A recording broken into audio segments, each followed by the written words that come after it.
Sizlar ham menga o'xshab har kuni ertalabdan kofe ichasizlarmi? Ertalabdan kafeni ochuvmi, yopuvmi deb qidirib, o'chirtlarda turib kofe olganmisizlar? Menda shunaqa muammo bo'lgan va men buni o'zimga uyga kofe mashina xarid qilib, shu muammoni yechganman. Men kamiga skidga tushgan kofe mashinani xarid qildim. Xosligiga buni plus taraflarini qanaqa ishlatilishini tushuntirib o'taman. Videoni oxirigacha ko'rsanglar, narxini ham aytaman. Tabiiyki, menga rastlarimli kofe, Trivadom kofe deganlar ham bo'ldi, lekin menga sog'lig'im o'zim uchun важный. O'shaning uchun men mana shunaqa zirnovoy kofe olgim keldi. Chunki bu ham oddiy meva, uni qovuriladi va mana shu kofe mashinasi sizlarga kofe holatida tushirib beradi. Kofe mashinani plus tarafi отдельно kofe molka olishingiz shart emas. Buni o'zi kofeni молоть qilib beradi. Uni настройка ham qila olasizlar. Buni ishlatish juda ham oson. Asosiy qanaqa kofe bo'lsa hammasini qilib bera oladi. Yoqdingiz, mana bu yerda 2.0 qilasiz, kofeni tanlaysizlar.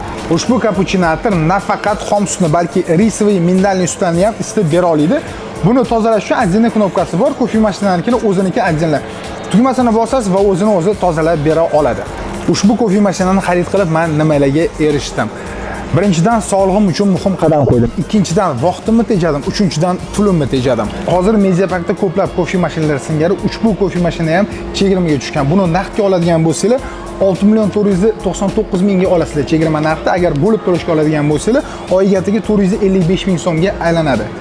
Xullas, barchalarni Mediaparkda kutamiz. To'liq ma'lumotni mediapark.uz saytidan olishingiz mumkin.